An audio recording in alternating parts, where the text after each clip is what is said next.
Hi, I'm Olivia Bates and I'm the founder of Nourishing Bubs and a paediatric dietitian. Today I'm going to be discussing allergens and talking about the allergens that we should be introducing to baby in the first year of life. Back in 2016, the recommendations were actually updated to reflect the most up-to-date research that basically found that the delayed introduction of allergens could ultimately lead to allergies themselves. So, as a result, the new recommendations state that we should be introducing food allergens in the first year of life, between the ages of 4 months and 11 months of age. Today, we're going to go through each of the allergens and discuss the best ways that we can introduce each of these foods. To start, we're going to look at eggs. So the reason that we are starting with eggs is that the recommendations state that eggs should actually be one of the first foods introduced. Even if you are starting solids closer to the age of 4 months, they still recommend that at that point it is then safe to introduce eggs. So when introducing eggs, we recommend either creating a hard scramble, ensuring that the eggs are well cooked, or you can also do very hard boiled eggs, and then basically break up the hard boiled egg and mix it and incorporate it into a vegetable puree that baby is already familiar with. That way, if there is any sort of allergic reaction or intolerance, you can tell that obviously it has come from the eggs as opposed to the vegetable, which you know that they are already familiar with and obviously safe with. The next allergen that we are going to move on to is tree nuts. So tree nuts are different to peanuts, and peanuts actually make up a category of their own when it comes to allergens. So with regards to tree nuts, obviously in this size they represent a choking hazard and can't be introduced like that. So the best way to introduce tree nuts is definitely in the form of a nut paste or some sort of nut butter. It is important to make sure that when purchasing nut butters, if buying from the shops, that you do read the ingredient list and ensure that it is 100% almonds, cashews, walnuts, etc. Because often some of the other companies that do make it, that don't make such a pure form of it, will add things like oil, sugar and salt, which is obviously not what we want to be exposing baby to at such a young age. So definitely the best way to try these tree nuts is to introduce them in the form of the nut butter. When you are first starting out, what you might like to do is just rub it on the inside of baby's mouth. Some people try rubbing it on the skin. However, this often won't have a reaction even if baby is allergic to it. So it is important that they are actually ingesting it through their mouth.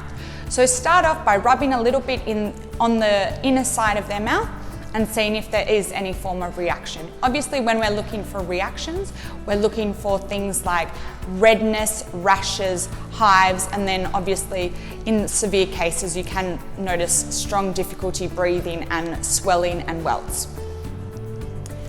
Once you have obviously tried rubbing it on the inside of baby's mouth, you can then try incorporating it into meals.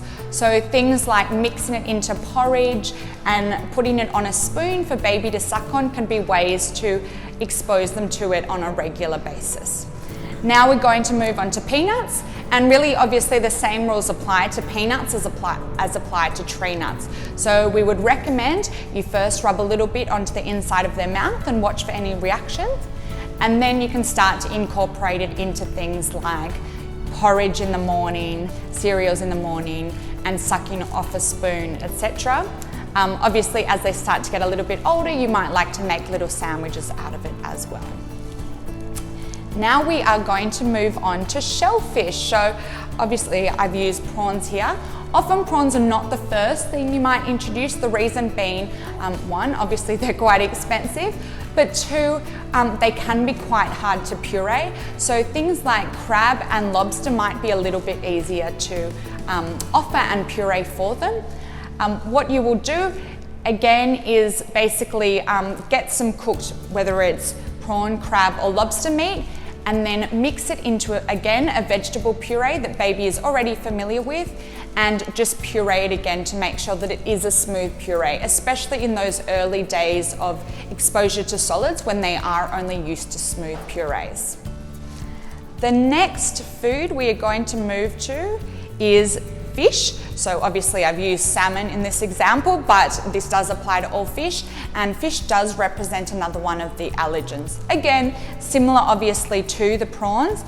it is good to just add it to a vegetable puree that they are already familiar with and just puree it to a smooth puree, obviously making sure that there are no bones in it for baby to try. Obviously you could also just do the salmon straight up and puree that straight, but you might find it is just a little bit easier when you do add something like a pumpkin or a sweet potato puree to it as well, and it obviously creates more of a meal solution. So the next thing that we are going to move on to is wheat. Here I've just used the example of pasta. And when introducing pasta to babies, I definitely recommend opting for more of a wholemeal pasta because it is more nutritious than obviously just our straight white pasta, and there are a lot of wholemeal pastas available on the market today.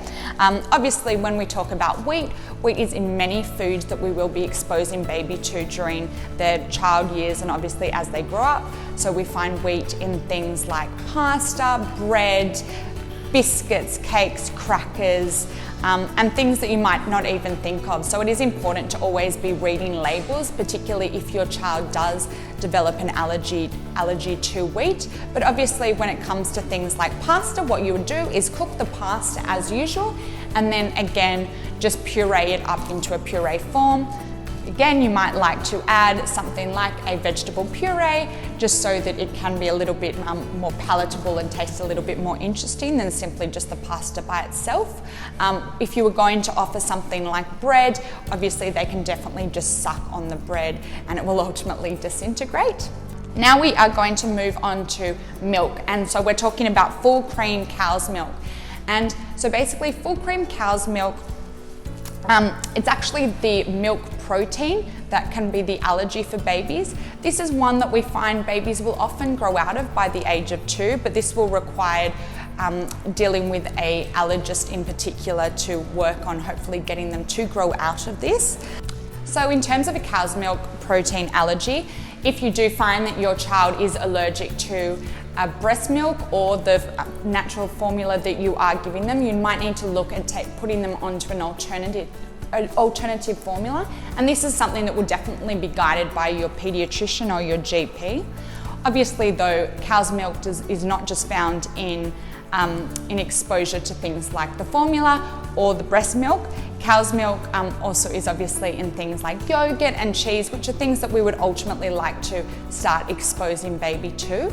So ways of obviously trying cow's milk with them to check for this cow's milk protein allergy would be obviously trying them on yogurt and cheese. You can also do some cooking with cow's milk. It is, however, important that you never displace a bottle of formula or breast milk with a bottle of cow's milk in that first year of life, because the composition of cow's milk is quite different to that of breast milk or formula. And the next and final allergen that we are going to discuss, which covers all of the allergens where there are currently recommendations, is soy. So here we have a glass of soy milk. Obviously though, soy is not just limited to soy milk, it's also found in things like tofu, which is obviously a very great alternative protein source for those that opt not to eat meat. So when trying to expose baby to soy, obviously you can use something like soy milk and mix it into a porridge or a cereal for breakfast. You could also try using silken tofu, which is much smoother and softer, and this again can be blended up very easily and becomes a very smooth puree. Again, you might like to mix it into a vegetable puree just to add a little bit more flavour to it. And that really covers all of the allergens for today. Hopefully that has given you some tips on ways that you can introduce them to bub. But for more information, check out our piece over at One Fine Baby, and you can also visit Nourishing Bubs for some more information.